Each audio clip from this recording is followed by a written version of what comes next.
تمہیں ہرگز یہ گمان نہ تھا کہ وہ نکل جائیں گے، اور وہ بھی یہ سمجھے بیٹھے تھے کہ ان کی گھڑیاں انہیں اللہ سے بچا لیں گی۔ گھڑیاں مینس فورٹریسز، مگر اللہ ایسے رخ سے ان پر آیا جدھر ان کا خیال بھی نہ گیا۔ رخ مطلب ڈائریکشن۔ اس نے ان کے دلوں میں روب ڈال دیا۔ روب مطلب ٹیرر۔ نتیجہ یہ ہوا کہ وہ خود اپنے ہاتھوں سے بھی اپنے گھروں کو برباد کر رہے تھے اور مومنوں کے ہاتھوں بھی برباد کروا رہے تھے۔ پس عبرت حاصل کرو اے دیدہ بینا رکھنے والوں۔ دیدہ بینا مینس پرسپیکٹو آئیز۔ اگر اللہ نے ان کے حق میں جلا وطنی نہ لکھ دی ہوتی، جلا وطنی مینس بینشمنٹ، جلا وطنی نہ لکھ دی ہوتی تو دنیا ہی میں وہ انہیں عذاب دے ڈالتا، اور آخرت میں تو ان کے لیے دوزخ کا عذاب ہے ہی۔ یہ سب کچھ اس لیے ہوا کہ انہوں نے اللہ اور اس کے رسول کا مقابلہ کیا، اور جو بھی اللہ کا مقابلہ کرے اللہ اس کو سزا دینے میں بہت سخت ہے۔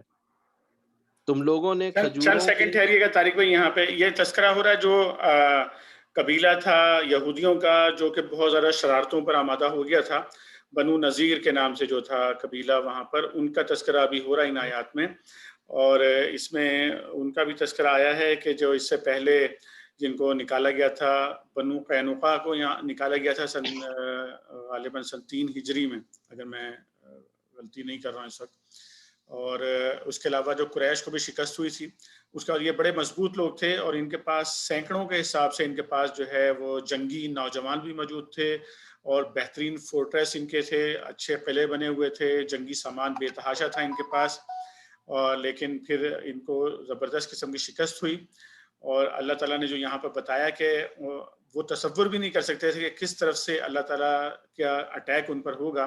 اللہ نے اٹیک ان کے اندر سے کیا، یعنی ان کے دلوں کے اندر اللہ تعالیٰ نے مسلمانوں کا ایسا روب بٹھا دیا کہ وہ خود ہی جو ہے اپنے ہاتھوں انہوں نے قلعوں کی دیواریں بھی توڑیں، اور پھر اس کے بعد وہ چھوڑ کر بھی گئے اس پورے کے پورے علاقے کو۔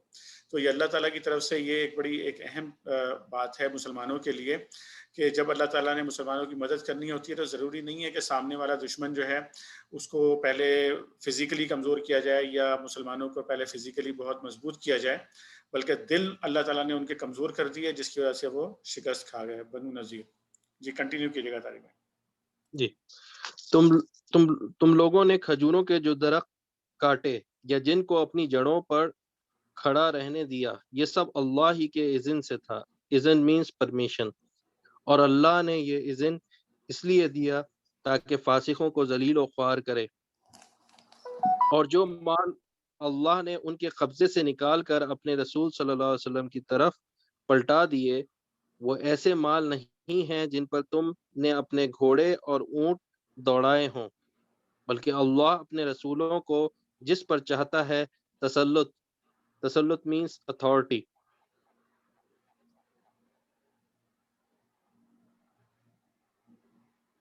تسلط عطا فرما دیتا ہے، اور اللہ ہر چیز پر قادر ہے۔ جو کچھ بھی اللہ بستیوں کے لوگوں سے اپنے رسول کی طرف پلٹا دے وہ اللہ اور رسول اور رشتہ داروں اور یتامہ اور مساکین اور مسافروں کے لیے ہے، تاکہ وہ تمہارے مالداروں ہی کے درمیان گردش نہ کرتا رہے۔ گردش مینس سرکولیٹ۔ جو کچھ رسول تمہیں دے دیں وہ لے لو، اور جس چیز سے وہ تم کو روک دیں اس سے رک جاؤ۔ اللہ سے ڈرو، اللہ سخت سزا دینے والا ہے۔ نیز وہ مال ان غریب مہاجرین کے لیے ہے جو اپنے گھروں اور جائیدادوں سے نکال باہر کیے گئے ہیں۔ یہ لوگ اللہ کا فضل اور اس کی خوشنودی چاہتے ہیں، اور اللہ اور اس کے رسول کی حمایت پر کمر بستہ رہتے ہیں۔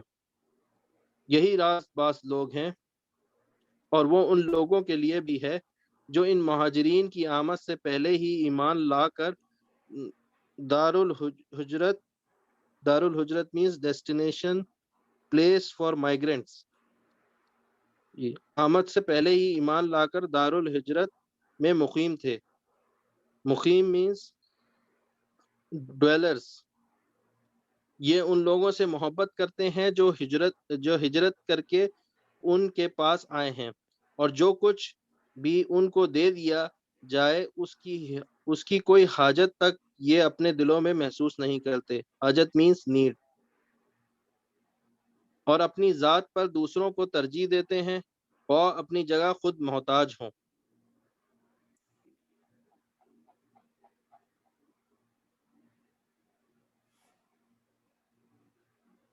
حقیقت یہ ہے کہ جو لوگ اپنے دل کی تنگی means greed سے بچا لیے گئے وہی فلاح پانے والے ہیں، اور وہ ان لوگوں کے لیے بھی ہے جو ان اگلوں means past people، جو ان اگلوں کے بعد آئے ہیں، future generations، جو کہتے ہیں کہ اے ہمارے رب ہمیں اور ہمارے ان سب بھائیوں کو بخش دے جو ہم سے پہلے ایمان لائے ہیں، اور ہمارے دلوں میں اہل ایمان کے لیے کوئی بغض نہ رکھ. بغض means grudge.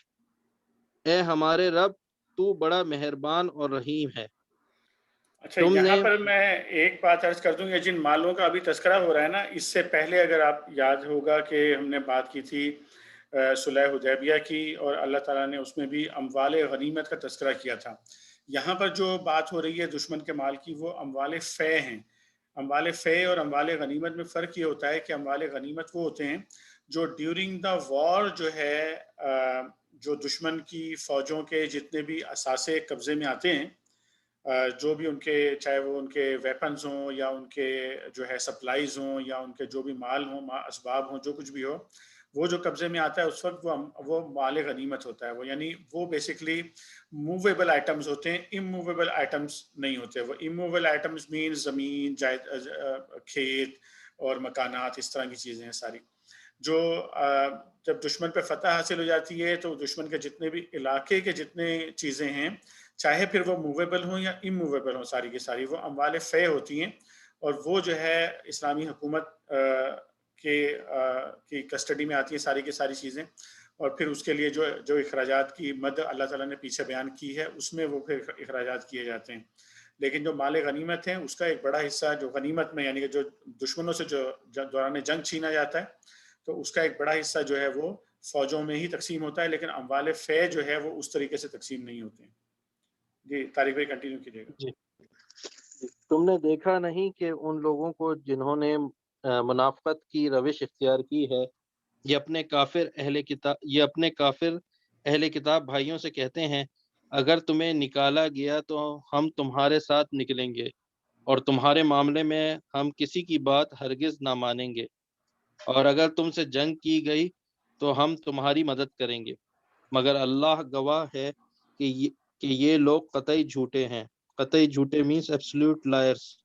اگر وہ نکالے گئے تو یہ ان کے ساتھ ہرگز نہ نکلیں گے، اور اگر ان سے جنگ کی گئی تو یہ ان کی ہرگز مدد نہ کریں گے، اور اگر یہ ان کی مدد کریں بھی تو پیٹ پھیر جائیں گے، اور پھر کہیں سے کوئی مدد نہ پائیں گے.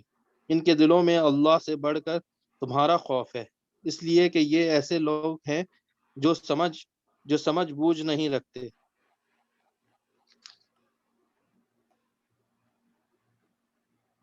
یہ کبھی اکٹھے ہو کر کھلے میدان میں تمہارا مقابلہ نہ کریں گے. لڑیں گے بھی تو قلعہ بند means fortified townships، بستیوں میں بیٹھ کر یا دیواروں کے پیچھے چھپ کر. یہ آپس کی مخالفت میں بڑے سخت ہیں. تم انہیں اکٹھا سمجھتے ہو مگر ان کے دل ایک دوسرے سے پھٹے ہوئے ہیں. ان کا یہ حال اس لیے ہے کہ یہ بے عقل لوگ ہیں. یہ انہی لوگوں کے مانند ہیں. انہی لوگوں means قریش اینڈ بنو قنیقہ. بنو قینوقہ جی. یہ یہودیوں کا قبیلہ تھا جس کو نکالا گیا تھا. جی جو ان سے تھوڑی ہی مدت پہلے اپنے کیے کا مزہ چک چکے ہیں اور ان کے لیے دردناک عذاب ہے۔ ان کی مثال شیطان کی سی ہے کہ پہلے وہ انسان سے کہتا ہے کہ کفر کر، اور جب انسان کفر کر بیٹھتا ہے تو وہ کہتا ہے کہ میں تجھ سے بری الذمہ ہوں، آئی ایم بری الذمہ مطلب I am quit of you, مجھے تو اللہ رب العالمین سے ڈر لگتا ہے۔ پھر دونوں کا انجام یہ ہونا ہے کہ ہمیشہ کے لیے جہنم میں جائیں، اور ظالموں کی یہی جزا ہے۔ اے لوگوں جو ایمان لائے ہو، اللہ سے ڈرو، اور ہر شخص یہ دیکھے کہ اس نے کل کے لیے کیا سامان کیا ہے۔ اللہ سے ڈرتے رہو، اللہ یقیناً تمہارے ان سب اعمال سے باخبر ہے جو تم کرتے ہو۔ ان لوگوں کی طرح نہ ہو جاؤ جو اللہ کو بھول گئے تو اللہ نے انہیں خود اپنا نفس بھلا دیا۔ اپنا نفس مینس obvious of themselves، اور یہی لوگ فاسق ہیں۔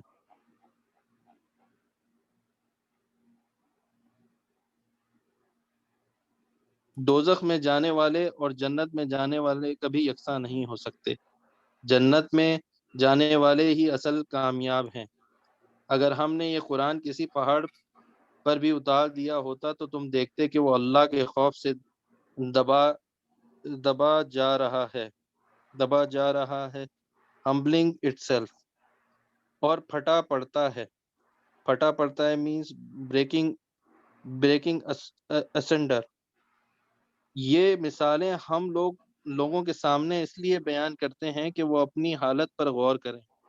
یہاں وہ پر طارق اللہ بھائی ذرا ٹھہر کے نا، یہ جو اس کی جو مثال یہاں پر آئی ہے نا کہ کسی پہاڑ پر بھی اتار دیتے تو وہ دبا جا رہا ہوتا اور پھٹا پڑتا ہوتا، تو اس کو ذرا یہاں سے آپ اس کا تشریح آپ ذرا پڑھ دیجیے، نمبر 20۔ جی، اس تمثیل کا مطلب یہ ہے کہ قرآن جس طرح خدا کی کبریائی اور اس کے حضور بندے کی ذمہ داری اور جواب دہی کو صاف صاف بیان کر رہا ہے، اس کا فہم اگر پہاڑ جیسی عظیم مخلوق کو بھی نصیب ہوتا اور اسے معلوم ہو جاتا کہ اس کو کس رب قدیر کے سامنے اپنے اعمال کی جواب دہی کرنی ہے تو وہ بھی خوف سے کانپ اٹھتا۔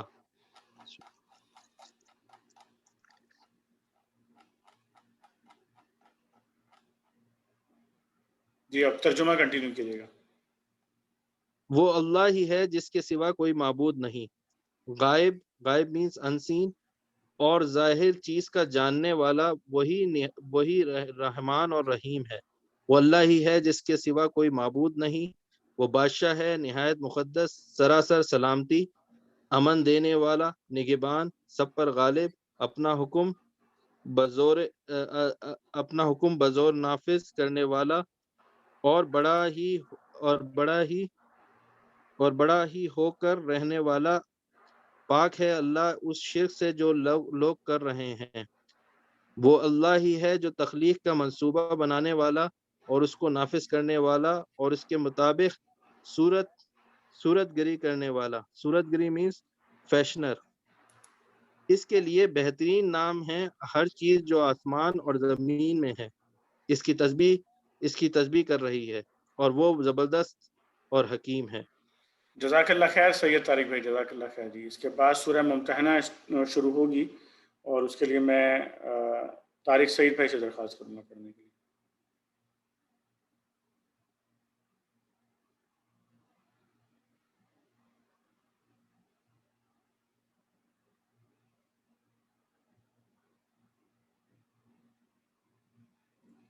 طارق سعید بھائی آپ ہیں؟ سورہ مطمئنہ۔ ممتحنہ اللہ کے نام سے جو بے انتہا مہربان اور رحم فرمانے والا ہے۔ اے لوگو جو ایمان لائے ہو، اگر تم میری راہ میں جہاد کرنے کے لیے اور میری رضا جوئی کی خاطر وطن چھوڑ کر گھروں سے نکلے ہو تو میرے اور اپنے گڈ پلیئر رضا جوئی۔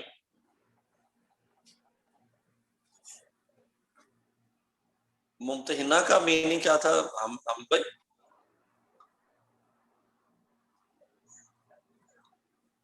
دشمنوں کو دوست نہ بناؤ، تم ان کے ساتھ دوستی کی طرح ڈالتے ہو۔ لے دا فاؤنڈیشن حالانکہ جو حق تمہارے پاس آیا ہے اس کو ماننے سے وہ انکار کر چکے ہیں، اور ان کی روش یہ ہے کہ رسول صلی اللہ علیہ وسلم کو اور خود تم کو صرف اس قصور پر جلاوطن کرتے ہیں کہ تم اپنے رب اللہ پر ایمان لائے ہو، تم چھپا کر ان کو دوستانہ پیغام بھیجتے ہو۔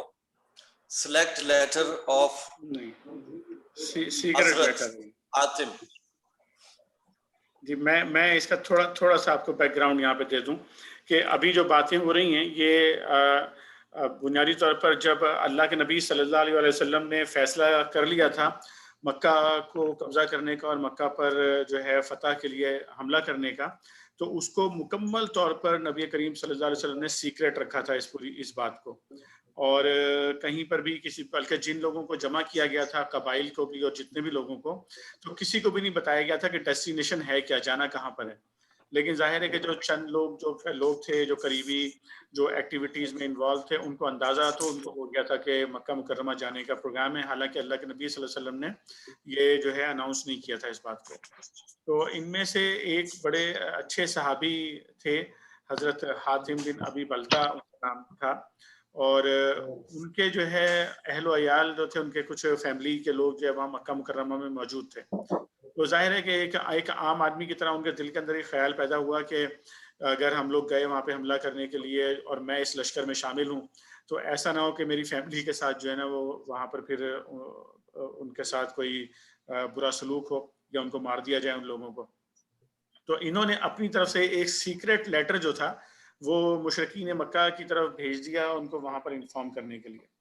تو وہ سیکریٹ لیٹر جو ہے اللہ تعالیٰ نے پھر فرشتے کے ذریعے سے نبی کریم صلی اللہ علیہ وسلم کو انفارم کر دیا اس کے بارے میں، وہ پکڑا گیا لیٹر۔ تو یہ وہ بیک گراؤنڈ ہے۔ تو اس میں ایسا نہیں تھا کہ وہ کوئی خدا نخواستہ کوئی منافق تھے یا کوئی مسلمانوں کو نقصان پہنچانا ان کا، بلکہ ایک عام آدمی کی طرح ان کے دل میں ایک خیال پیدا ہوا تھا، اور اس کے اوپر پھر یہ اللہ تعالیٰ کی طرف سے بھی بات آئی اور اللہ کے نبی صلی اللہ علیہ وسلم کی طرف سے بھی۔ لیکن ان کا جو صحابی کی حیثیت سے ان کا جو درجہ تھا اس میں کوئی فرق جو ہے وہ اس سے نہیں پڑتا ہے ان چیزوں سے۔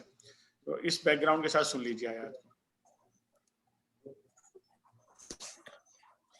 دشمنوں کو دوست نہ بناؤ، تم ان کے ساتھ دوستی کی طرح ڈالتے ہو، حالانکہ جو حق تمہارے پاس آیا ہے اس کو ماننے سے وہ انکار کر چکے ہیں، اور ان کی روش یہ ہے کہ رسول صلی اللہ علیہ وسلم اور خود تم کو صرف اس قصور پر جلاوطن کرتے ہیں کہ تم اپنے رب اللہ پر ایمان لائے ہو، تم چھپا کر ان کو دوستانہ پیغام بھیجتے ہو، حالانکہ جو کچھ تم چھپا کر کیا کرتے ہو اور جو علانیہ کرتے ہو ہر چیز کو میں خوب جانتا ہوں۔ ان کو دوستانہ پیغام بھیجتے ہو، اس کی ٹرانسلیشن کیا تھی حامد بھائی؟ ہاں جی، وہ میں نے بتا دیا کہ وہ جو حاتم بن ابی بلتہ نے جو لیٹر بھیجا تھا نا اس کی وہ ٹھیک ہے۔ جو شخص بھی تم میں سے ایسا کرے وہ یقیناً راہ راست سے بھٹک گیا۔ ان کا رویہ تو یہ ہے، رویہ ایٹیچیوڈ، کہ اگر تم پر قابو پا جائیں تو تمہارے ساتھ دشمنی کریں، اگر ہاتھ اور زبان سے تمہیں آزار دیں، آزار ہرٹ کریں، وہ تو یہ چاہتے ہیں کہ تم کسی طرح کافر ہو جاؤ۔ قیامت کے دن نہ تمہاری رشتہ داریاں کسی کام آئیں گی نہ تمہاری اولاد، اس روز اللہ تمہارے درمیان جدائی ڈال دے گا اور وہی تمہارے اعمال کا دیکھنے والا ہے۔ تم لوگوں کے لیے ابراہیم علیہ السلام اس کے ساتھیوں میں ایک اچھا نمونہ ہے کہ انہوں نے اپنی قوم سے صاف کہہ دیا، ہم تم سے اور تمہارے ان معبودوں سے جن کو تم خدا کو چھوڑ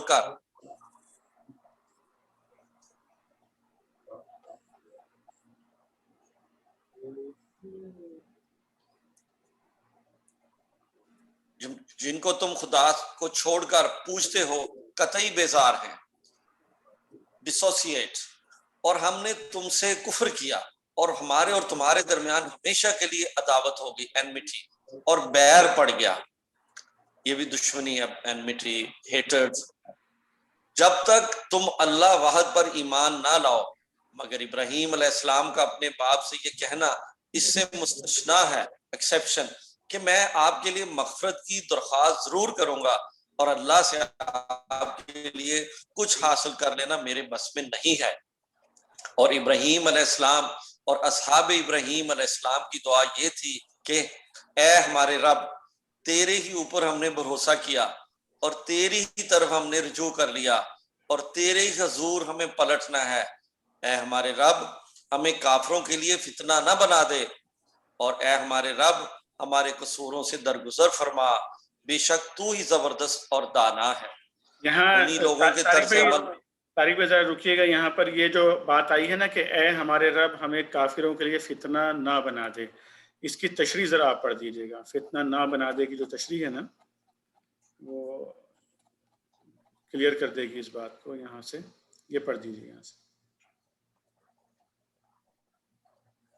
کافروں کے لیے اہل ایمان کے فتنہ بننے کی بہت سی صورتیں ہو سکتی ہیں، مثلاً یہ کہ کافر ان پر غالب آ جائیں اور اپنے غلبہ کو اس بات کی دلیل قرار دیں کہ ہم حق پر ہیں اور اہل ایمان برسر باطل، یا یہ کہ اہل ایمان پر کافروں کا ظلم و ستم ان کی حد برداشت سے بڑھ جائے اور آخرکار وہ ان سے دب کر اپنے دین و اخلاق کا سودا کرنے پر اتر آئیں، یا یہ کہ دین حق کی نمائندگی کے مقام بلند پر فائز ہونے کے باوجود اہل ایمان سے اس اخلاقی فضیلت سے محروم ہوں جو اس مقام کے شایان شان ہے، اور دنیا کو ان کی سیرت و کردار میں بھی وہی عیوب نظر آئیں گے جو جاہلیت کے معاشرے میں عام طور پر پھیلے ہوئے ہوں۔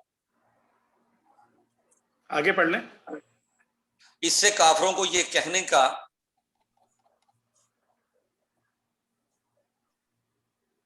موقع ملے گا کہ اس دین میں آخر وہ کیا خوبی ہے جو ہمارے کفر پر شرف عطا کرتی ہے۔ جی، تو یہ کلیئر ہو گیا کہ فتنہ کس طریقے سے، تین جو چیزیں ہیں جس سے فتنہ بن سکتے ہیں، اور اس میں میجر یہی ہے کہ مسلمانوں کی کمزوریوں کی وجہ سے کافروں کو یہ جو ہے وہ موقع نہ ملے کہ وہ یہ کہیں کہ دیکھو یہ دین ہے جس کی طرف یہ لوگ بلا رہے ہیں۔ جی طارق بھائی ترجمہ کنٹینیو کیجیے گا۔ انہی لوگوں کے طرز عمل میں تمہارے لیے اور ہر اس شخص کے لیے اچھا نمونہ ہے جو اللہ اور روز آخر کا امیدوار ہو۔ اس سے کوئی منحرف ہو تو اللہ بے نیاز اور اپنی ذات میں آپ محمود ہے۔ بعید نہیں کہ اللہ کبھی تمہارے اور ان لوگوں کے درمیان محبت ڈال دے جن سے آج تم نے دشمنی مول لی ہے۔ اللہ بڑی قدرت رکھتا ہے اور وہ غفور الرحیم ہے۔ اللہ تمہیں اس بات سے نہیں روکتا کہ تم ان لوگوں کے ساتھ نیکی اور انصاف کا برتاؤ کرو جنہوں نے دین کے معاملہ میں تم سے جنگ نہیں کی ہے، اور تمہیں تمہارے جی طارق بھائی برتاؤ بیہیویئر ٹھیک ہے نا؟ جی برتاؤ بیہیویئر جی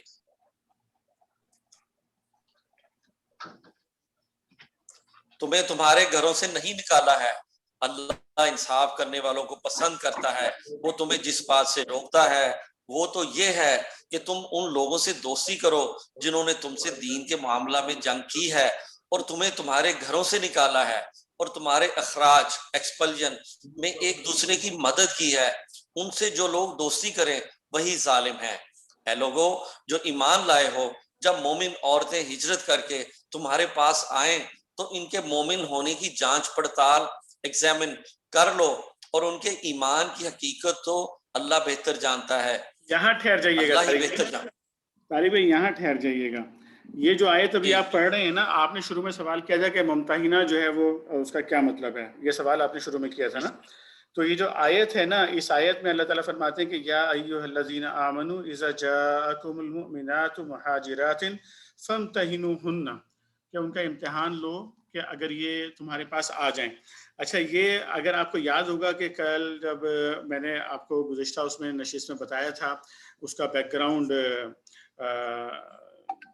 صلح حدیبیہ کا، تو صلح حدیبیہ میں ایک شرط یہ تھی صلح حدیبیہ کے اندر کہ اگر کوئی مکہ سے کوئی شخص جو ہے وہ مدینہ منورہ چلا جائے گا، کوئی رجل اس میں نام لکھا ہوا تھا، تو اسے واپس کیا جائے گا، اور مدینہ منورہ سے کوئی مکہ آئے گا تو اسے واپس نہیں کیا جائے گا۔ تو اس پر بھی صحابہ کو اعتراض تھا، لیکن اللہ کے نبی صلی اللہ علیہ وسلم نے فرمایا کہ اس میں ہمارے لیے فائدہ ہے، کیونکہ اگر ہمارے یہاں سے کوئی بندہ مکہ جائے گا تو ہمیں اس کی کیا ضرورت ہے ایسے بندے کی، اور اگر مکہ سے کوئی آئے گا اور یہ واپس مانگیں گے تو اللہ تعالیٰ کوئی نہ کوئی رستہ نکال دے گا اس کے لیے، اور وہ رستہ اللہ نے ایسے نکالا کہ جب وہ واپس مانگنے کے لیے آئے پہلے صحابی کو، تو وہ صحابی ان سے چھٹ کے بھاگ گئے اور انہوں نے پہاڑوں میں جا کے اپنا ایک مسکن بنا لیا، اور پھر وہاں پر ایک پورا گروپ انہوں نے جنریٹ کر لیا وہاں پر۔ پھر بعد میں مکہ والوں نے خود ہی معافی مانگی اور کہا کہ بھئی اس کو آپ شرط کو واپس لے لیں۔ لیکن پھر یہ ہوا کہ جو مومن خواتین بھی تھیں وہاں پہ جن کے شوہر کافر تھے، تو وہ مومن خواتین بھی جو ہے نا پھر وہ موو ہونا شروع ہوئیں مکہ مکرمہ سے. تو جب خواتین آنے لگیں مکہ مکرمہ سے تو یہ سوال اٹھا کہ وہ لوگ انہوں نے اپنے ڈیلیگیشن بھیجے کہ جی عورتوں کو واپس کرو. تو یہ سوال اٹھا کہ جو ہم نے آپ سے معاہدہ کیا ہے اس میں لفظ رجل استعمال ہوا ہے, مرد استعمال ہوا ہے اس کے اندر, عورت کا تو تذکرہ ہی نہیں ہے, تو ہم تمہیں عورتیں کیوں واپس کریں. تو اللہ تعالیٰ کی طرف سے جو ہے پھر یہ بات آئی کہ ایسا نہ ہو, یہ بھی چیک کرو کہ ایسا نہ ہو کہ ان کی اسپائی آ رہی ہوں, یعنی کہ یہ بھی تو ہو سکتا ہے نا کہ دشمن عورتوں کی صورت میں اپنی جاسوس اور خرابیاں پھیلانے والی عورتیں بھیجنا شروع کر دیں. تو اس لیے اللہ تعالیٰ نے پھر کہا کہ ان کا امتحان لو, ان کو جو عورتیں وہاں سے ہیں ان کو ایگزامن کرو. اس میں جو مولانا نے اس کی تشریح لکھی ہے نا, تو انہوں نے یہ لکھا ہے کہ اس کو دو طرح سے جو ہے نا پڑھا جا سکتا ہے, یعنی ممتحنہ بھی پڑھا جا سکتا ہے اور ممتحنہ بھی پڑھا جا سکتا ہے. ممتحنہ کا مطلب یہ ہوگا کہ وہ جو عورت آ رہی ہے اس کو ایگزامن کیا جائے, اور اگر ممتحنہ پڑھیں گے تو اس کا مطلب ہوگا کہ یہ صورت کو بیسکلی کہا جا رہا ہے کہ یہ امتحان لینے والی صورت ہے. یعنی دونوں ہی اس کے اندر جو ہے نا میننگ کا اس کے اندر جو ہے احتمال موجود ہے کہ وہ عورتیں کہ جن کو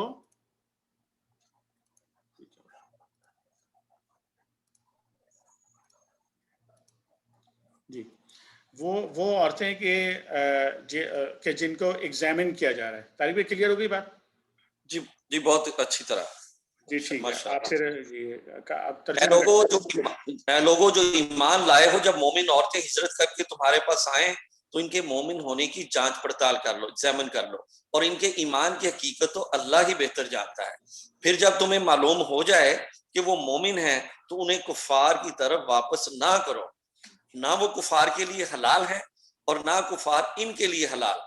ان کے کافر شوہروں نے جو مہر ان کو دیے تھے وہ انہیں پھیر دو, اور ان سے نکاح کر لینے میں تم پر کوئی گناہ نہیں جبکہ تم ان کے مہر ان کو ادا کر دو. اور تم خود بھی کافر عورتوں کو اپنے نکاح میں نہ روکے رہو, جو مہر ان کو دیے تھے وہ انہیں پھیر دو, اور ان سے نکاح کر لینے میں تم پر کوئی گناہ نہیں جبکہ تم ان کے مہر ان کو ادا کر دو. اور تم خود بھی کافر عورتوں کو اپنے نکاح میں نہ روکے رہو, جو مہر تم نے اپنی کافر بیویوں کو دیے تھے وہ تم واپس مانگ لو, اور جو مہر کافروں نے اپنی مسلمان بیویوں کو دیے تھے انہیں وہ واپس مانگ لیں. یہ اللہ کا حکم ہے, وہ تو تمہارے درمیان فیصلہ کرتا ہے اور وہ علیم و حکیم ہے.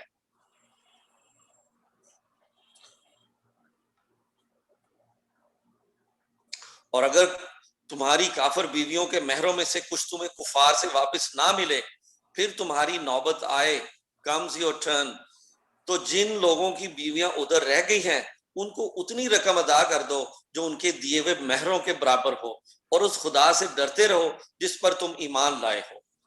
اے نبی صلی اللہ علیہ وسلم, جب تمہارے پاس مومن عورتیں بیعت کرنے کے لیے آئیں, پلیج فیلٹی پلیج کرنے آئے, اس بات کا بیعت کا جو پراپر جو لفظ استعمال ہوتا ہے نا جو انگریزی میں وہ فیلٹی ہے وہ, اور پلیج بھی یوز ہو جائے گا جی اس کے لیے. جی ٹھیک. اے نبی صلی اللہ علیہ وسلم, جب تمہارے پاس مومن عورتیں بیعت کرنے کے لیے آئیں اس بات کا عہد کریں کہ وہ اللہ کے ساتھ کسی کو شریک نہ کریں گی, چوری نہ کریں گی, زنا نہ کریں گی, اپنی اولاد کو قتل نہ کریں گی, اپنے ہاتھ پاؤں کے آگے کوئی بہتان گھڑ کر نہ لائیں گی, اور کسی calumny especially against other ladies, اور کسی امر معروف میں تمہاری نافرمانی نہ کریں گی. ان سے بیعت لے لو اور ان کے حق میں اللہ سے دعائے مغفرت کرو, اور یقیناً اللہ درگزر فرمانے والا اور رحم کرنے والا ہے. اے لوگوں جو ایمان لائے ہو, ان لوگوں کو دوست نہ بناؤ جن پر اللہ نے غضب فرمایا ہے, جو آخرت سے اسی طرح مایوس ہیں جس طرح قبروں میں پڑے ہوئے کافر مایوس ہیں. جزاک اللہ خیر طارق بھائی. اس کے بعد رفیق بھائی پڑھیں گے انشاءاللہ. جی سورہ الصف شروع ہو رہی ہے یہاں سے. رفیق بھائی. بسم اللہ الرحمن الرحیم. سورہ صف مدنی ہے. اللہ کے نام سے جو بے انتہا مہربان اور رحم فرمانے والا ہے.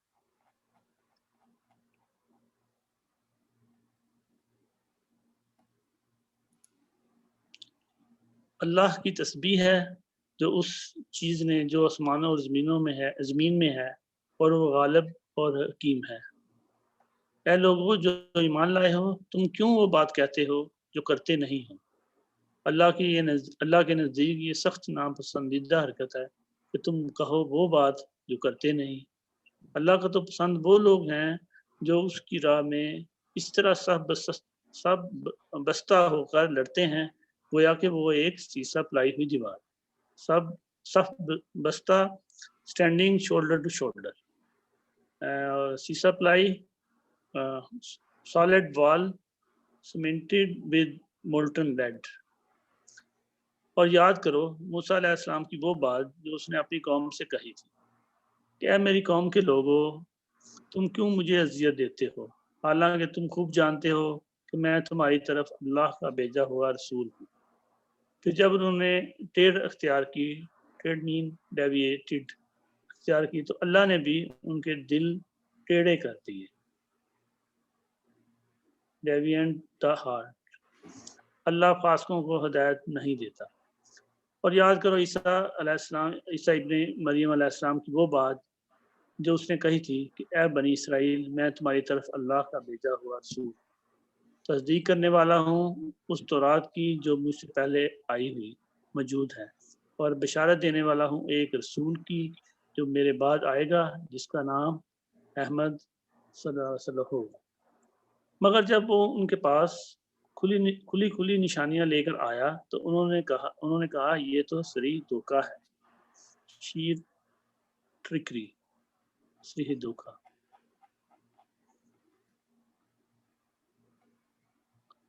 اب اللہ اس شخص سے بڑا ظالم کون ہوگا جو اللہ پر جھوٹے بہتان باندھے، فالس بلیم، حالانکہ اسے اسلام اللہ کے آگے سر تسلیم جھکا دینے کی دعوت دی جا رہی ہے۔ ایسے ظالموں کو اللہ ہدایت نہیں دیا کرتا۔ یہ لوگ اپنے منہ کی پھونکوں سے اللہ کے نور کو بجھانا چاہتے ہیں، منہ کی پھونکوں، بلوئنگ ود ماؤتھ، اور اللہ کے نور، لائٹ آف اللہ، اسلام، بجھانا چاہتے ہیں۔ اور اللہ کا فیصلہ یہ ہے کہ وہ اپنے نور کو پورا پھیلا کر رہے گا، خواہ کافروں کو یہ کتنا ہی ناگوار ہو۔ وہی تو ہے جس نے اپنے رسول صلی اللہ علیہ وسلم کو ہدایت اور دین حق کے ساتھ بھیجا ہے تاکہ اسے پورے کے پورے دین پر غالب کر دے، خواہ مشرکین کو یہ کتنا ہی ناگوار ہو، ان پلیزنٹ، ناگوار۔ اے لوگوں جو ایمان لائے ہو، ٹھیک بھائی، میں چند بتاؤں سیکنڈ یہاں پہ ٹھہریے گا۔ یہ بڑی ایک جو ہے نا ایک اہم نقطہ ہے ہمارے سمجھنے کے لیے یہاں پر کہ اللہ تعالیٰ نے انبیاء کو جو مبعوث کیا زمین کے اوپر، یہاں اللہ تعالیٰ نے اس کی وجہ بڑی بہت ہی اسپیسیفائی کر کے اللہ تعالیٰ نے یہاں پر بیان فرما دی کہ انبیاء کو بھیجنے کی جو وجہ ہے دنیا میں وہ یہ کہ جو اللہ کا دین ہے اسے غالب کر دیا جائے۔ اللہ کے دین کو غالب کرنے کا مطلب یہ ہوتا ہے کہ ابھی جتنے بھی احکامات ہم پڑھتے آ رہے ہیں قرآن کے اندر، اور اللہ کے نبی صلی اللہ علیہ وسلم نے جو اس کی تشریح کی ہے اپنی احادیث اور اپنی سیرت کے ذریعے سے، تو اس کے مطابق انسانی زندگی تعمیر ہو جائے، یعنی انسان کی انفرادی زندگی میں بھی انسان ان کاموں کو اختیار کر لے جو اللہ نے کرنے کے لیے کہے ہیں، اور ان چیزوں سے بچنا شروع ہو جائے جن سے اللہ تعالیٰ نے روکا ہے۔ اور جو اجتماعی زندگی ہے سوسائٹی میں بھی اور گورنمنٹ میں بھی، ہر اجتماعی زندگی کے اندر بھی انسان ان ساری چیزوں کو اختیار کرے جن کے کرنے کا اللہ نے حکم دیا ہے، اور ان ساری چیزوں کو چھوڑ دے اور ان سے بچے، یعنی اپنا سسٹم ایسا ڈیولپ کرے کہ جس میں برائی بدی کرنا مشکل ہو جائے، نیکی کرنا آسان ہو جائے۔ یہ وہ کام ہے جس کے لیے اللہ تعالیٰ نے انبیاء کو بھیجا کہ دنیا میں کوئی بھی ازم ہو، کوئی بھی دنیا کا نظریہ ہو، اس کو ختم کر کے اللہ کا جو نظریہ ہے، اللہ کا جو حکم ہے، اس کے مطابق دنیا کو تعمیر کیا جائے۔ جی رفیق بھائی کنٹینیو کیجیے گا۔ اے لوگوں جو ایمان لائے ہو، میں بتاؤں تم کو بوجھ تجارت جو تمہیں عذاب علیم سے بچا دے۔ عذاب علیم، گریویس چیسٹسمنٹ، عذاب علیم سے بچا دے۔ ایمان لاؤ اللہ اور اس کے رسول صلی اللہ علیہ وسلم پر، اور جہاد کرو۔ جہاد mean maximum effort with wealth and life. جہاد کرو اللہ کی راہ میں اپنے مالوں سے اور اپنی جانوں سے، یہی تمہارے لیے بہتر ہے اگر تم جانو۔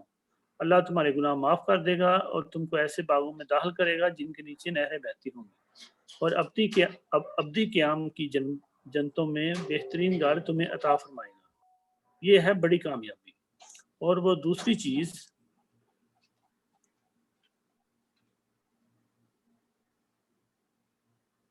جو اور وہ دوسری چیز جو تم چاہتے ہو وہ بھی تمہیں دے گا، اللہ کی طرف سے نصرت، ہیلپ اور قریب ہی میں حاصل ہو جانے والی فتح۔ اے نبی صلی اللہ علیہ وسلم، اہل ایمان کو اس کی بشارت دے دو۔ اے لوگو جو ایمان لائے ہو، اللہ کے مددگار بنو، جس طرح عیسیٰ ابن مریم علیہ السلام نے حواریوں کو خطاب کر کے کہا تھا، حواریوں کمپینین، کون ہے اللہ کی طرف بلانے میں میرا مددگار؟ اور حواریوں نے جواب دیا تھا، ہم ہیں اللہ کے مددگار۔ اس وقت بنی اسرائیل کا ایک گروہ ایمان لایا اور دوسرے گروہ نے انکار کیا، پھر ہم نے ایمان لانے والوں کی ان کی دشمنوں کے مقابلے میں تائید کی اور وہی غلب ہو کر رہے۔ جزاک اللہ خیر رفیق بھائی، جزاک اللہ خیر۔ اس کے بعد ڈاکٹر سہیل اعظم بھائی سورہ جمعہ پڑھیں گے انشاءاللہ۔ جی، بسم اللہ الرحمن الرحیم۔ اللہ کی تسبیح کر رہی ہے ہر وہ چیز جو آسمانوں میں ہے اور ہر وہ چیز جو زمین میں ہے۔ بادشاہ ہے نہایت مقدس، زبردست اور حکیم۔ مقدس کہیں گے ہولی کو۔ وہی ہے جس نے امیوں کے اندر ایک رسول صلی اللہ علیہ وسلم خود انہی میں سے اٹھایا۔ امیوں کہیں گے الٹریٹ میں،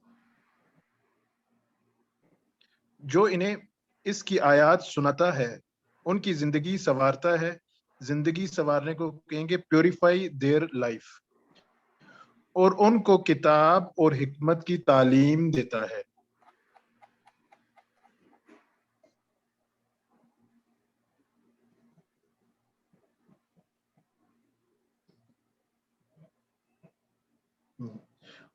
حالانکہ اس سے پہلے وہ کھلی گمراہی میں پڑے ہوئے تھے۔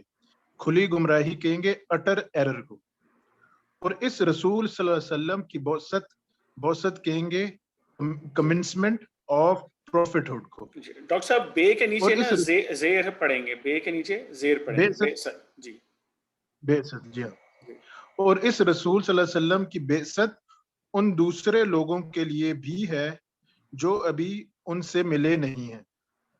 اللہ زبردست اور حکیم ہے، یہ اس کا فضل ہے، جسے چاہتا ہے دیتا ہے، اور وہ بڑا فضل فرمانے والا ہے۔ جن لوگوں کو تورا کا حامل بنایا گیا تھا، حامل کہیں گے بیئرر کو، مگر انہوں نے اس کا بار نہ اٹھایا۔ بار نہ اٹھایا کا مطلب failed to live up to it۔ ان کی مثال اس گدھے کی سی ہے جس پر کتابیں لدی ہوئی ہیں۔ اس سے بھی زیادہ بری مثال ہے ان لوگوں کی جنہوں نے اللہ کی آیات کو جھٹلا دیا ہے۔ ایسے ظالموں کو اللہ ہدایت نہیں دیتا۔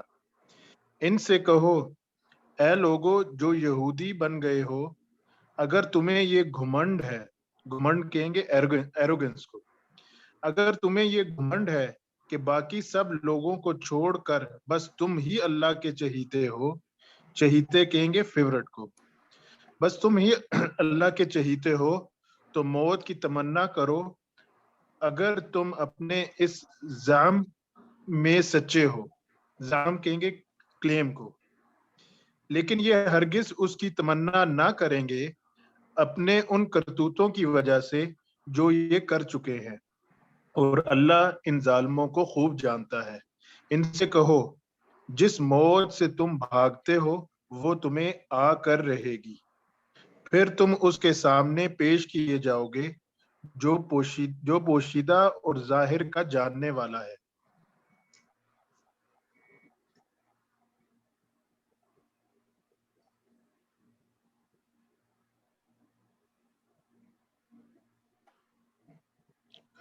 اور وہ تمہیں بتا دے گا کہ تم کیا کچھ کرتے رہے ہو۔ اے لوگو جو ایمان لائے ہو، جب پکارا جائے نماز کے لیے جمعے کے دن، تو اللہ کے ذکر کی طرف دوڑو اور خرید و فروخت چھوڑ دو۔ یہاں اللہ کا ذکر ہے، صلاۃ کو جو ہے نا وہ کہا گیا۔ یہ تمہارے لیے زیادہ بہتر ہے اگر تم جانو۔ پھر جب نماز پوری ہو جائے تو زمین میں پھیل جاؤ اور اللہ کا فضل تلاش کرو، اور اللہ کو کثرت سے یاد کرتے رہو شاید کہ تمہیں فلاح نصیب ہو جائے۔ اور جب انہوں نے تجارت اور کھیل تماشا ہوتے دیکھا، تجارت ادھر کہیں گے ٹریڈنگ کو، اور کھیل تماشے کو ہم لوگ کہیں گے امیوزمنٹ کو۔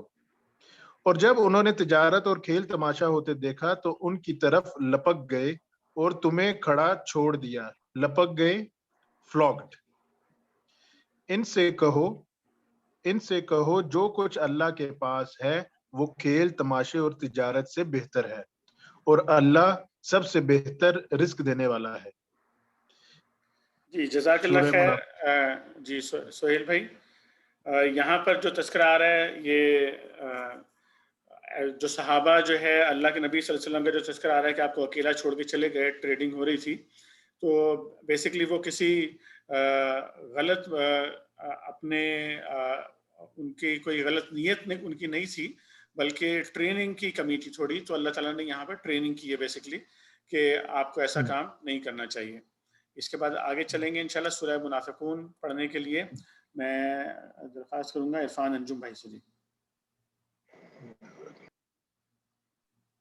بسم اللہ الرحمن الرحیم۔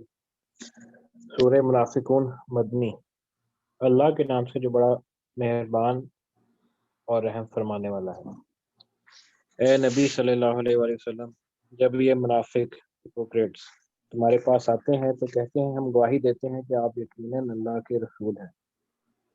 ہاں اللہ جانتا ہے کہ تم ضرور اس کے رسول ہو۔ عرفان میں ذرا مائک اپنا قریب کیجیے گا۔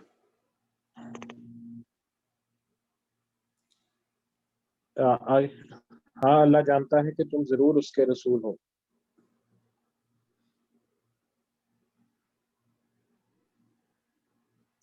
مگر اللہ گواہی دیتا ہے کہ یہ منافق قطعی جھوٹے ہیں، ایبسولوٹ لائرز۔ انہوں نے اپنی قسموں کو ڈھال بنا رکھا ہے، اور اس طرح یہ لوگ اللہ کے راستے سے ڈھال بنانا دے شیلٹر بیہائنڈ دیئر اوتھس، اور اس طرح یہ لوگ اللہ کے راستے سے خود رکتے اور دنیا کو روکتے ہیں۔ کیسی بری حرکتیں ہیں جو یہ لوگ کر رہے ہیں۔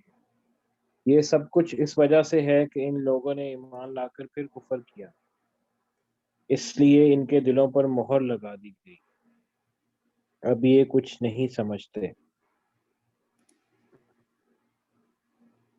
انہیں دیکھو تو مہر مینس سیل۔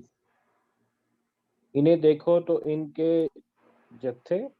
جسے ان کے جسے بڑے شاندار نظر آئیں۔ جسے مینس باڈی، پرسنالٹی۔ بولے تو تم ان کی باتیں سنتے رہ جاؤ گے، مگر اصل میں یہ گویا لکڑی کے کندے ہیں، ٹمبر بینس، جو دیوار کے ساتھ چن کر رکھ دیے گئے، پراپڈ اپ۔ ہر زور کی آواز کو اپنے خلاف سمجھتے ہیں۔ یہ پکے دشمن ہیں، ان سے بچ کر رہو۔ اللہ کی مار ان پر، یہ کدھر الٹے پھرائے جا رہے ہیں۔ اور جب ان سے کہا جاتا ہے کہ آؤ تاکہ اللہ کا رسول تمہارے لیے مغفرت کی دعا کرے، تو سر جھٹکتے ہیں اور تم دیکھتے ہو کہ بڑے گھمنڈ کے ساتھ آنے سے رکتے ہیں۔ رائٹ۔ اے نبی صلی اللہ علیہ وآلہ وسلم، تم چاہے ان کے لیے مغفرت کی دعا کرو یا نہ کرو، ان کے لیے یکساں ہے، اللہ ہرگز انہیں معاف نہ کرے گا۔ اللہ فاسق لوگوں کو ہرگز ہدایت نہیں دیتا۔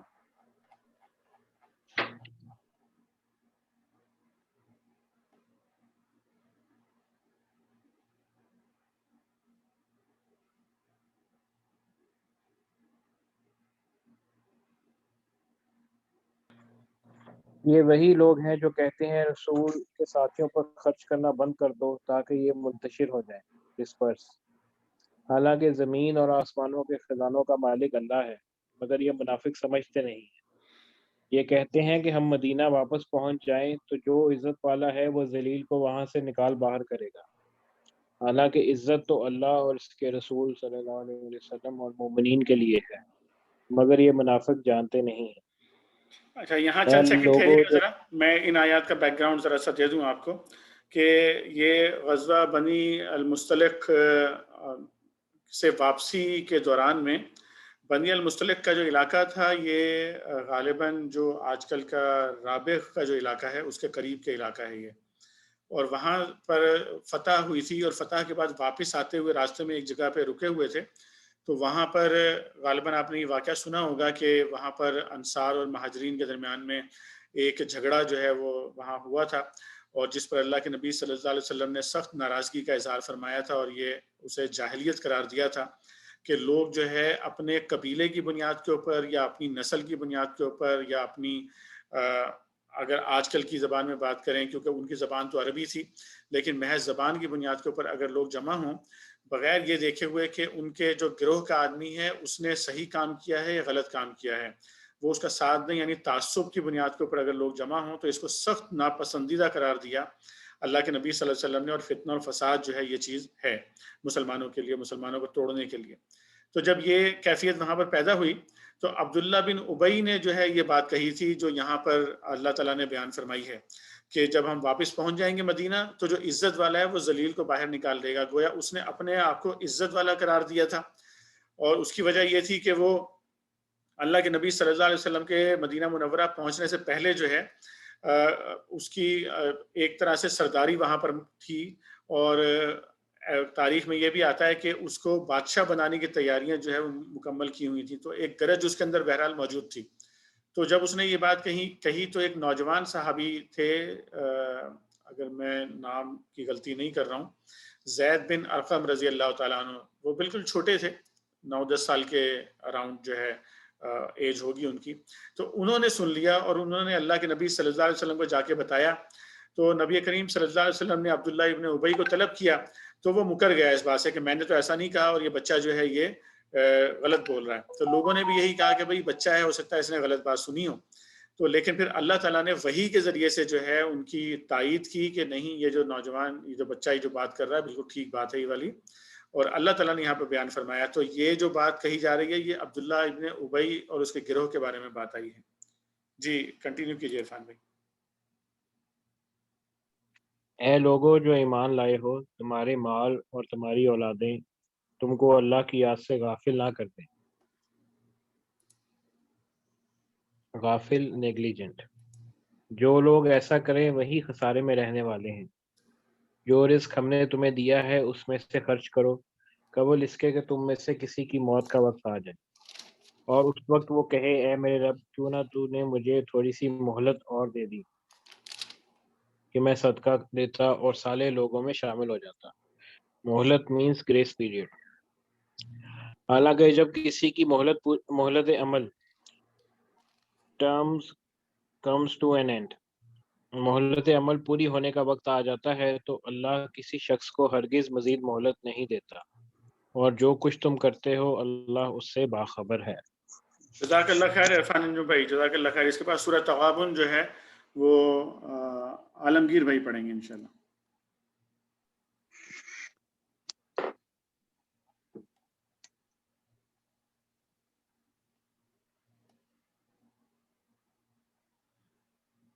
بسم اللہ الرحمن الرحیم۔ سورۃ تغابن۔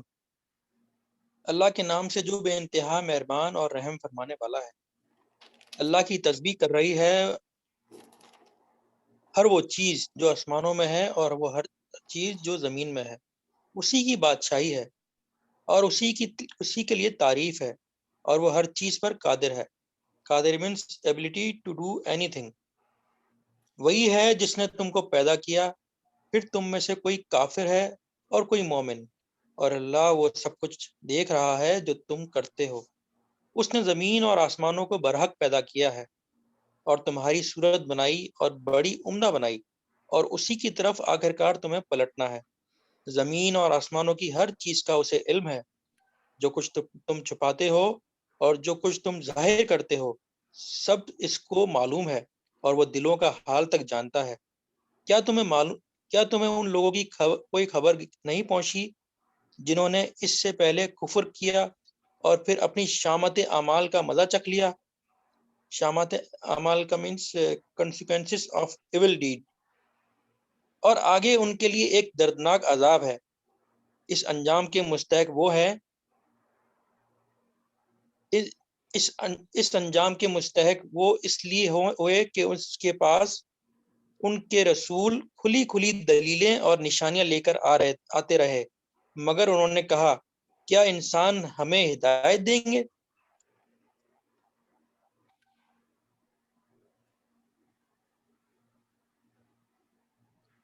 اس طرح انہوں نے ماننے سے انکار کر دیا اور منہ پھیر لیا۔ تب اللہ بھی ان سے بے پرواہ ہو گیا، اور اللہ تو ہے ہی بے نیاز اور اپنی ذات میں آپ محمود۔ منکرین نے بڑے دعوے سے کہا کہ وہ مرنے کے بعد ہرگز دوبارہ نہ اٹھائے جائیں گے۔ ہرگز means shall not۔ ان سے کہو نہیں، میرے رب کی قسم تم ضرور اٹھائے جاؤ گے، پھر ضرور تمہیں بتایا جائے گا کہ تم نے دنیا میں کیا کچھ کیا ہے، اور ایسا کرنا اللہ کے لیے بہت آسان ہے۔ پس ایمان لاؤ اللہ پر اور اس کے رسول پر اور اس روشنی پر جو ہم نے نازل کی ہے۔ جو کچھ تم کرتے ہو اللہ اس سے باخبر ہے۔ اس کا پتہ تمہیں اس روز چل جائے گا جب اجتماع کے دن وہ تم سب کو اکٹھا کرے گا۔ وہ دن ہوگا ایک دوسرے کے مقابلے میں لوگوں کی ہار جیت کا۔ جو اللہ پر ایمان لایا ہے اور نیک عمل کرتا ہے اللہ اس کے گناہ جھاڑ دے گا۔ جھاڑ دے گا مینس ایکسپیونج، اور ایسے جنوں میں داخل کرے گا جن کے نیچے نہریں بہتی جنتیں سوری ایسی جنتوں میں داخل کرے گا جن کے نیچے نہریں بہتی ہوں گی۔ یہ لوگ ہمیشہ ہمیشہ ان میں رہیں گے، یہی بڑی کامیابی ہے۔ اور جن لوگوں نے کفر کیا ہے اور ہماری آیات کو جھٹلایا ہے وہ دوزخ کے باشندے ہوں گے۔ دوزخ کے باشندے مینس انمیٹ آف فائر، جس میں وہ ہمیشہ رہیں گے، اور وہ بدترین ٹھکانہ ہے۔ کوئی مصیبت کبھی نہیں آتی مگر اللہ کے اذن ہی سے آتی ہے۔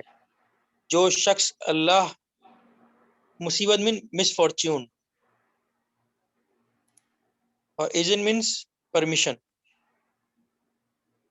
جو اللہ پر ایمان رکھتا ہو اللہ اس کے دل کو ہدایت بخشتا ہے۔ اللہ کو ہر چیز کا علم ہے۔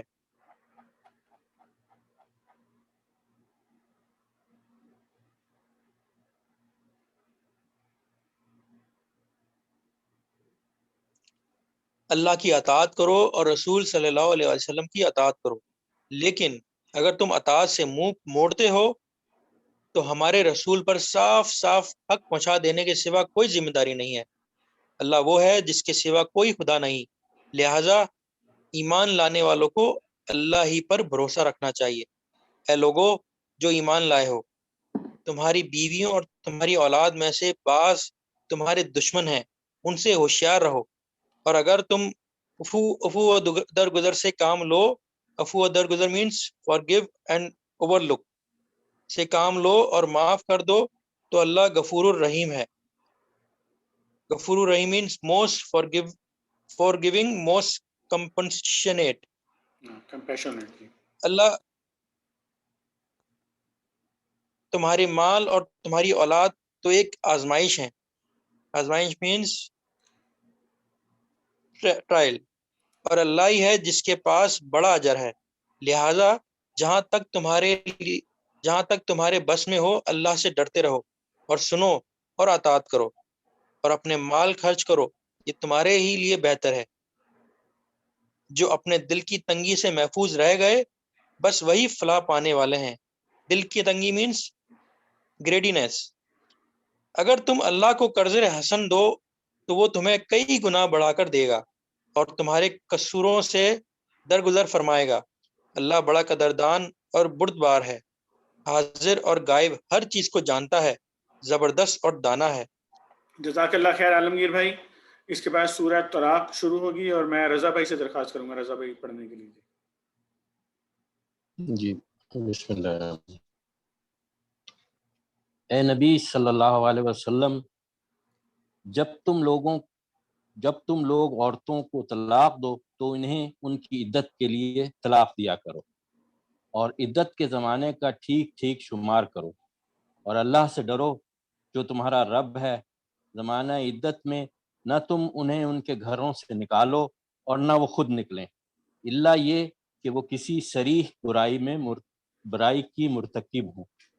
یہ اللہ کی مقرر کردہ حدیں ہیں، اور جو کوئی اللہ کی حدوں سے تجاوز کرے گا وہ اپنے اوپر خود ظلم کرے گا۔ تم نہیں جانتے، شاید اس کے بعد اللہ موافقت کی کوئی صورت پیدا کر دے، پھر جب وہ اپنی عدت کی مدت کے خاتمے پر پہنچیں تو یا انہیں بھلے طریقے سے اپنے نکاح میں روک رکھو یا بھلے طریقے پر ان سے جدا ہو جاؤ، اور دو ایسے آدمیوں کو گواہ بنا لو جو تم میں سے صاحب عدل ہوں، اور اے گواہ بننے والو گواہی ٹھیک ٹھیک اللہ کے لیے ادا کرو۔ رضا بھائی یہاں ذرا یہ ٹھہریے گا بات چند سیکنڈ کے لیے۔ یہ ابھی جتنی بھی باتیں آئی ہیں یہاں پہ، یہ باتیں آئی ہیں جو طلاق دیتے ہیں فرسٹ اور سیکنڈ، یعنی کہ پہلی اور دوسری طلاق کے بعد رجوع کیا جا سکتا ہے، تیسری طلاق کے بعد پھر رجوع نہیں ہو سکتا۔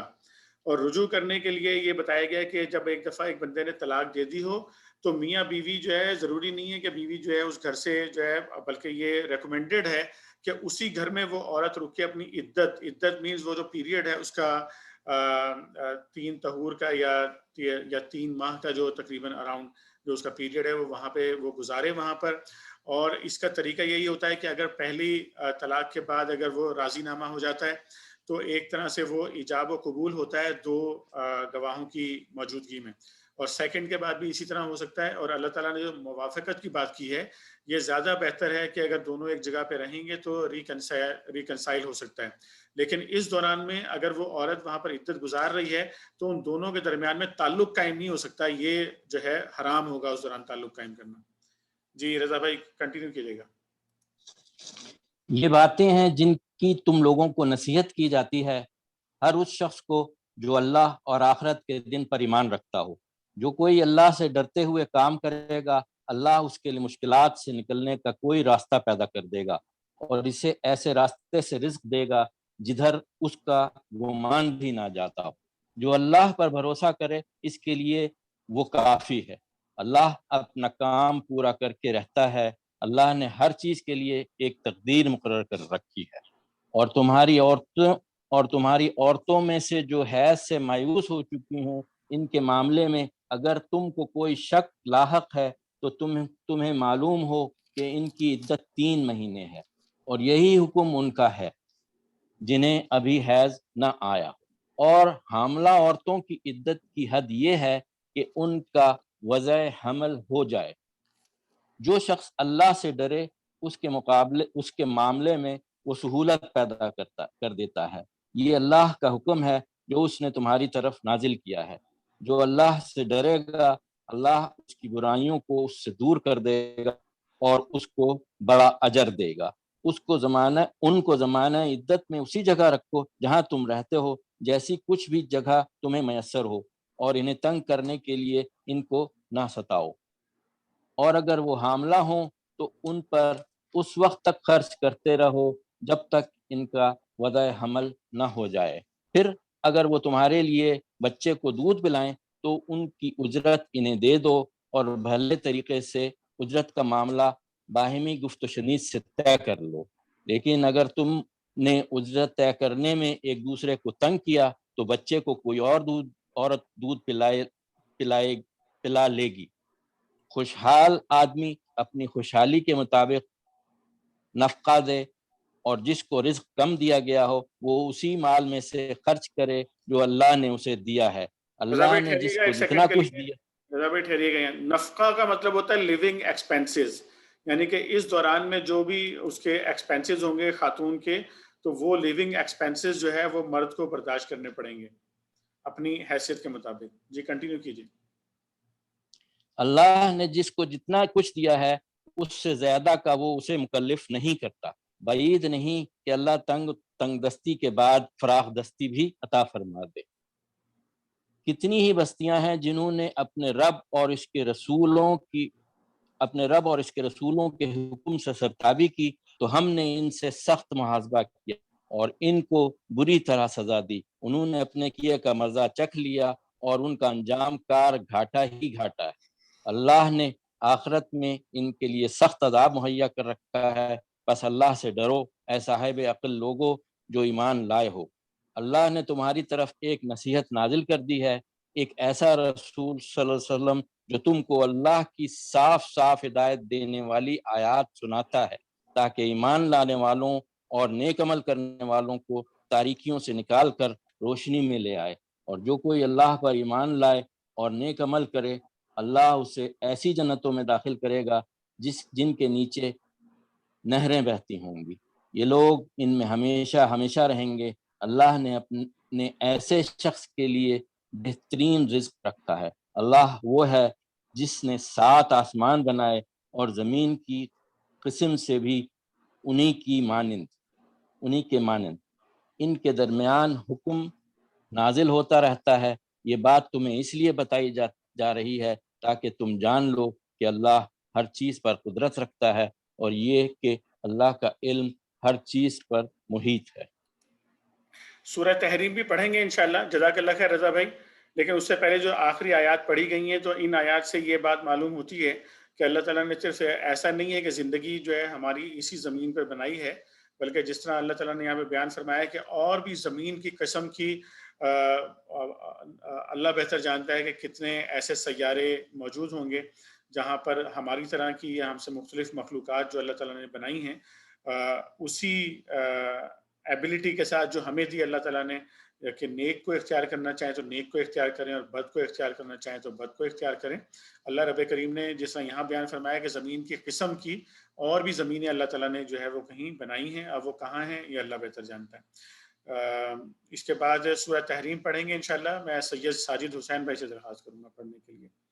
سورہ تحریم کا تھوڑا سا میں یہ ہلکا سا بیک گراؤنڈ دوں ابتدائی آیات کا، کہ نبی کریم صلی اللہ علیہ وسلم نے جو ہے آپ کی ایک زوجہ محترمہ حضرت زینب بنت جہش رضی اللہ تعالیٰ عنہ ام المومنین کے پاس جو ہے کہیں سے گفٹ میں شہد آیا ہوا تھا، تو نبی کریم صلی اللہ علیہ وسلم کو وہ شہد کافی پسند تھا، تو آپ صلی اللہ علیہ وسلم کو وہ شربت بنا کے دیتی تھی اس کا۔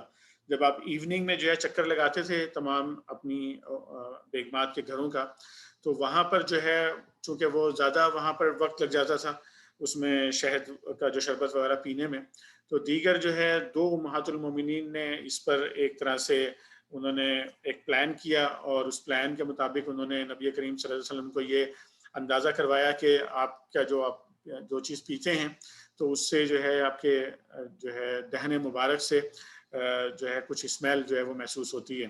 تو اس میں ہماری ماں ام المومنین حضرت عائشہ رضی اللہ تعالیٰ عنہ اور ام المومنین حضرت حفصہ بنت عمر رضی اللہ تعالیٰ عنہ، یہ 2 جو ہے اس میں مین ان کا وہ تھا رول تھا۔ تو اس بیک گراؤنڈ کو ذرا انہوں نے ان کے اس کہنے پر نبی کریم صلی اللہ علیہ وسلم نے وہ شہد تھا یا وہ شربت تھا اس کو اپنے اوپر حرام قرار دے لیا، ایک طرح سے قسم کھا لی کہ میں اب یہ نہیں پیوں گا۔ تو چونکہ نبی کی بہت ہی مائنر سی چیز بھی جو ہوتی ہے وہ بڑی اللہ کے نزدیک اہم ہوتی ہے، اس بیک گراؤنڈ کو ذہن میں رکھتے ہوئے ذرا آیات کو سن لیجیے گا۔ جی ساجد بھائی۔ بسم اللہ الرحمن الرحیم۔ سورہ تحریم مدنی۔ اللہ کے نام سے جو بے انتہا مہربان اور رحم فرمانے والا ہے۔ اے نبی صلی اللہ علیہ وسلم، تم کیوں اس چیز کو حرام کرتے ہو جو اللہ نے تمہارے لیے حلال کی ہے؟ کیا اس لیے کہ تم اپنی بیویوں کی خوشی چاہتے ہو؟ اللہ معاف کرنے والا اور رحم فرمانے والا ہے۔ اللہ نے تم لوگوں کے لیے اپنی قسموں کی پابندی سے نکلنے کا طریقہ مقرر کر دیا ہے۔ قسموں کی پابندی، وے آف ایبسولوشن فرام اوتھ۔ اللہ تمہارا مولا ہے اور وہی علیم و حکیم ہے۔ اور یہ معاملہ بھی قابل توجہ ہے کہ نبی صلی اللہ علیہ وسلم نے ایک بات اپنی ایک بیوی سے راز میں کہی تھی، پھر جب اس بیوی نے کسی اور پر وہ راز ظاہر کر دیا اور اللہ نے نبی کو اس افشائے راز کی اطلاع دے دی، افشائے راز، ڈسکلوجر آف سیکرٹ، تو نبی صلی اللہ علیہ وسلم نے اس پر کسی حد تک اس بیوی کو خبردار کیا اور کسی حد تک اس سے درگزر کیا۔ پھر جب نبی صلی اللہ علیہ وسلم نے اسے افشائے راز کی یہ بات بتائی تو اس نے پوچھا، آپ کو اس کی کس نے خبر دی؟ نبی صلی اللہ علیہ وسلم نے کہا، مجھے اس نے خبر دی جو سب کچھ جانتا ہے اور خوب باخبر ہے۔ اگر تم دونوں اللہ سے توبہ کرتی ہو تو یہ تمہارے لیے بہتر ہے۔ تم دونوں، ام المومنین حضرت عائشہ رضی اللہ تعالیٰ عنہ and حضرت حفصہ رضی اللہ تعالیٰ عنہ. تو یہ تمہارے لیے بہتر ہے کیونکہ تمہارے دل سیدھی راہ سے ہٹ گئے ہیں، اور اگر نبی کے مقابلے میں تم نے جتھا بندی کی، جتھا بندی مینس گروپنگ، تو جان رکھو کہ اللہ اس کا مولا ہے، پروٹیکٹر ہے. اور اس کے بعد جبرائیل علیہ السلام اور تمام صالح اہل ایمان اور سب ملائکہ اس کے ساتھی اور مددگار ہیں. بعید نہیں کہ اگر نبی صلی اللہ علیہ وسلم تم سب بیویوں کو طلاق دے دے تو اللہ اسے ایسی بیویاں تمہارے بدلے میں عطا فرما دے جو تم سے بہتر ہوں، سچی مسلمان، با ایمان، اطاعت گزار، توبہ گزار، عبادت گزار اور روزے دار، خواہ شوہر دیدہ ہوں یا باکرہ. دیدہ مینز پریویسلی ویڈڈ ونس. اے لوگوں جو ایمان لائے ہو، بچاؤ اپنے آپ کو اور اپنے اہل عیال کو اس آگ سے جس کا ایندھن انسان اور پتھر ہوں گے، جس پر نہایت تند خو اور سختگیر فرشتے مقرر ہوں گے. تند خو مینز فائرس ہاسٹائل، اور سختگیر فرشتے مقرر ہوں گے جو کبھی اللہ کے حکم کی نافرمانی نہیں کرتے، اور جو حکم بھی انہیں دیا جاتا ہے اسے بجا لاتے ہیں. بجا لانے سے مراد executing the orders without disobedience. اس وقت کہا جائے گا کہ کافروں اگر آج معذرتیں پیش نہ کرو تمہیں تو ویسا ہی بدلہ دیا جا رہا ہے جیسا تم عمل کر رہے تھے. اے لوگوں جو ایمان لائے ہو، اللہ سے توبہ کرو، خالص توبہ. بعید نہیں کہ اللہ تمہاری برائیاں دور کر دے اور تمہیں ایسی جنتوں میں داخل فرما دے جن کے نیچے نہریں بہہ رہی ہوں گی. یہ وہ دن ہوگا جب اللہ اپنے نبی کو اور ان لوگوں کو جو اس کے ساتھ ایمان لائے ہیں رسوا نہ کرے گا. رسوا مینز ڈسگریس. ان کا نور ان کے آگے آگے اور ان کے دائیں جانب دوڑ رہا ہوگا، اور وہ کہہ رہے ہوں گے کہ ہمارے رب ہمارا نور ہمارے لیے مکمل کر دے اور ہم سے درگزر فرما، تو ہر چیز پر قدرت رکھتا ہے. اے نبی صلی اللہ علیہ وسلم، کفار اور منافقین سے جہاد کرو اور ان کے ساتھ سختی سے پیش آؤ. ان کا ٹھکانہ جہنم ہے اور وہ بہت برا ٹھکانہ ہے. اللہ کافروں کے معاملے میں نوح علیہ السلام اور لوط علیہ السلام کی بیویوں کو بطور مثال پیش کرتا ہے. وہ ہمارے 2 صالح بندوں کی زوجیت میں تھی. زوجیت مینز ویڈڈ، مگر انہوں نے اپنے شوہروں سے خیانت کی اور وہ اللہ کے مقابلے میں ان کے کچھ بھی نہ کام آ سکے. دونوں سے کہہ دیا گیا کہ جاؤ آگ میں جانے والوں کے ساتھ تم بھی چلی جاؤ. اور اہل ایمان کے معاملے میں اللہ فرعون کی بیوی کی مثال پیش کرتا ہے جبکہ اس نے دعا کی، اے میرے رب میرے لیے اپنے ہاں جنت میں ایک گھر بنا دے اور مجھے فرعون اور اس کے عمل سے بچا لے اور ظالم قوم سے مجھ کو نجات دے. اور عمران کی بیٹی مریم کی مثال دیتا ہے جس نے اپنی شرمگاہ کی حفاظت کی تھی، پھر ہم نے اس کے اندر اپنی طرف سے روح پھونک دی اور اس نے اپنے رب کے ارشادات اور اس کی کتابوں کی تصدیق کی اور وہ اطاعت گزار لوگوں میں سے تھی.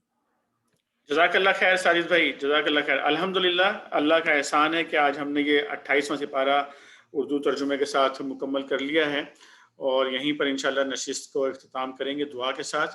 اور میں رفیق بھائی سے درخواست کروں گا دعا کروانے کے لیے. رفیق بھائی کی دعا کے ساتھ انشاءاللہ نشست آج ختم ہوگی اور کل انشاءاللہ 9:30 بجے 29واں پارہ انشاءاللہ اسٹارٹ کریں گے. بسم اللہ الرحمن الرحیم.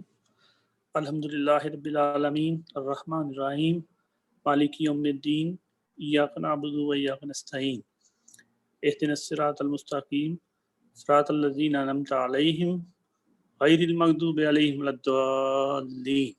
آمین یا رب العالمین. اللہم صلی علی محمد وعلی آل محمد کما صلیت علی ابراہیم وعلی آل ابراہیم انک حمید مجید. اللہم بارک علی محمد وعلی آل محمد کما بارکت علی ابراہیم وعلی آل ابراہیم انک حمید مجید. آمین یا رب العالمین. ربنا ظلمنا انفسنا وإن لم تغفر لنا وترحمنا لنكونن من الخاسرين آمین یا رب العالمین. لا الہ الا انت سبحانک انی کنت من الظالمین آمین یا رب العالمین. استغفر اللہ ربی من کل ذنب واتوب الیہ آمین یا رب العالمین. اللہم انک عفو تحب العفو فاعف عنا آمین یا رب العالمین. اللہم انک عفو تحب العفو فاعف عنا آمین یا رب العالمین. اللہم انک عفو تحب العفو فاعف عنا آمین یا رب العالمین. ربنا لا تؤاخذنا ان نسینا او اخطانا ربنا ولا تحمل علينا اسرا كما حملته على الذين من قبلنا ربنا ولا تحملنا ما لا طاقة لنا به واعف عنا واغفر لنا وارحمنا انت مولانا فانصرنا على القوم الكافرين آمین یا رب العالمین.